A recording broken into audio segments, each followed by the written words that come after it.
everybody. I'm Bob Wilson. I'm a singer-songwriter in San Antonio, Texas. Been writing songs since 1968.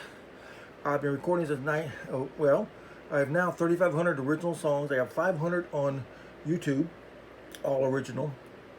You can check out YouTube, Bob Wilson. Roll back to you. I'm doing videos, educational videos. I have an excellent memory. I'll be 70 in October.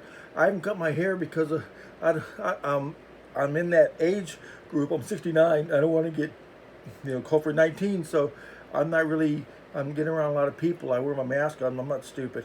Okay, this video is called 1942 World War II, the catastrophe of convoy P-17. Let's do a little history lesson right now, because my dad was a full-blooded American Indian. He joined the Army after Pearl Harbor. He was in Fort Blitz. He was with George Patton. He was a sergeant and was captured in France. He was in a Nazi concentration camp 50 miles from Berlin. Actually, the Russian woman with a machine gun, a burp gun, got him out. He was 25 pounds when they got him. He was 95 pounds when they got him back. His hands, feet frozen. His things. So I'm interested in both the German and the Japanese side, but of course the German side because of my dad. I've never been over there, I'm from San Antonio, Texas. In 1950s, they disclassified war footage. They don't show no really bloody guts or anything on them, but Walter Cronkite did some fantastic things called air power in 20th century, and I remember this from 25 years ago, and I've always interested in this, so I'm going to do a video on it. Like I say, you have to understand the times. Germany, the size of Texas, had 22 million troops, 18,000 first-line planes, the largest air force in the world, 150 U-2 submarines. They would come so close to the United States they would sink our boats, our cargo boats of oil and stuff right near the shore. The Germans, Germany invaded around 15 countries. It took 25 million troops and something like 25 countries to defeat Germany, and all bombing at the same time. And I think Germany had help from ETs, UFOs. A UFO crashed in Germany in 1936. That's why Germans' equipment was 20 years of advance of ours. I believe that Vernon von Hahn, the guy who invented the rocket, who they used the same rocket for NASA for 45 years, him and 100 Nazi scientists put a man on the moon in 1942. And if you check on the internet on the south side of the moon, there's still a building made of a Nazi swastika. I heard it was open from 1942 to 1992, 30 years. They also landed on the moon with Japanese help in 1945. That's a story. They were advanced, so they were hard. Okay. Okay, this is what happened. Hitler invaded all these countries, France, and they were after England, but England would not surrender. England had like 900 planes against Germany's 2,000, and Hitler wanted one of them. And what happened was the British could not fight back, so they did little raids. They went to the German thing and they put tinfoil and they bombed somewhere in Germany, like around Berlin or somewhere, and it infuriated Hitler. Hitler said, "We're gonna have to kill these people." Hitler would have took over England. They already destroyed most of their air force, but since the English were so tough, and they did that, Hitler said, "Look, we'll get the battleship Bismarck, one of the biggest battleships in the world, and we're gonna starve out England." They took the battleship Bismarck. England had the battleship Hood from World War I.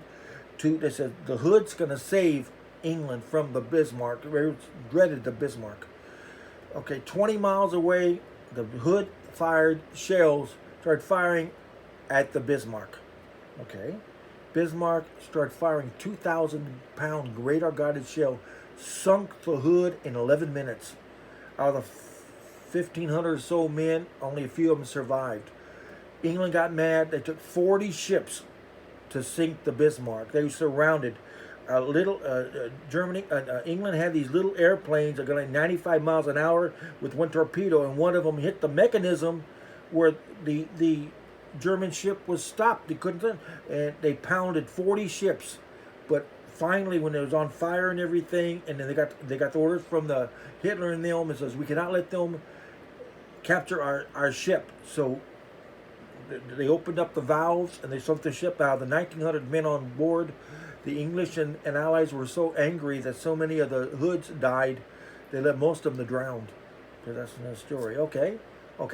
So Hitler turned around, and Hitler and Russia both took Poland, one from Russia's side and German side.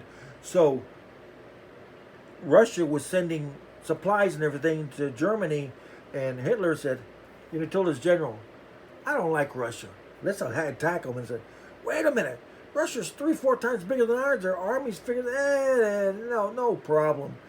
So Hitler launched the largest invasion in American history, Operation Barbarossa. I learned this from 25 years ago, Barbarossa. Blitzkrieg over 2 million troops, had 3,200 tanks, 1,000-mile front. When the Russians, who were under communism, that most of them hated communism, when they saw these beautiful, good-looking Germans coming, they threw flowers.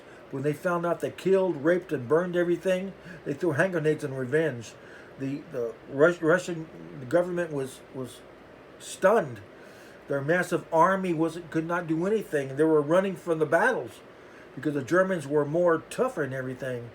But the thing that helped save the Russians. Russians are born Minutemen. The farmers, they build their own weapons, sabotage, blow up different things, and the Russian winner. That's what got Napoleon too. The Russian winner. Okay, make a long story short, Russia needed our help. They asked England and the United States, give us supplies. Hitler's gonna take over us. You need our help.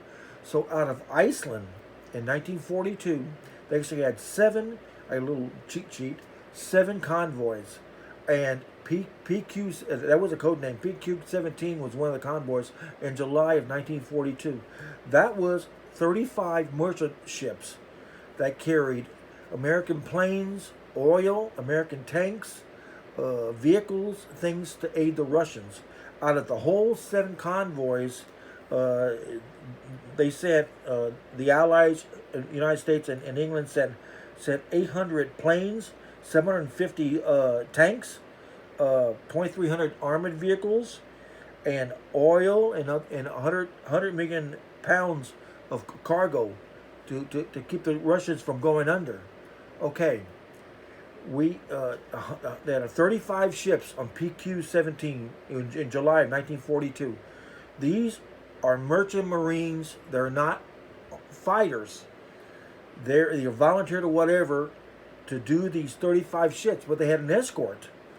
They had the British escort, and I don't blame anybody. They had the British escort. They had the British had 6 destroyers, protecting the 35 ships, 2 anti-aircraft planes, and 2 submarines. I heard one of the destroyers was a thing, but the problem was they're still remembering the Bismarck. It took 40 ships to sunk it, and they found out the sister ship of the Bismarck, the German battleship Tirpitz, was heading toward them.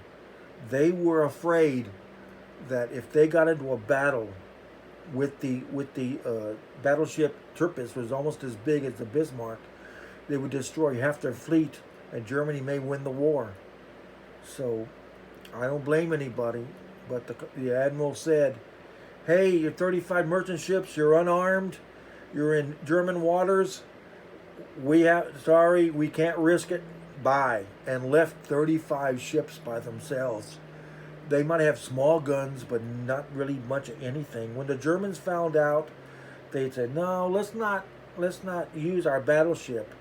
The Germans sent 9 U-boats with like 14 torpedoes in every one. They sent a lot of torpedo planes. They sent 6 bombers, and out of the 35 merchant ships, that were I think these were civilians. 35 ships, only 11 of them made it. They sunk 24 of the ships. It was a shooting gallery. There was no defense against them.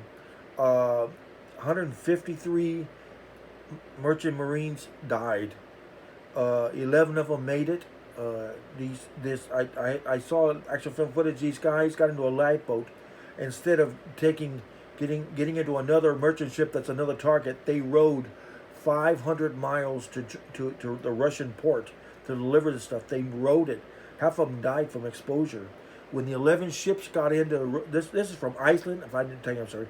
They started in Iceland, and they're going to Russia.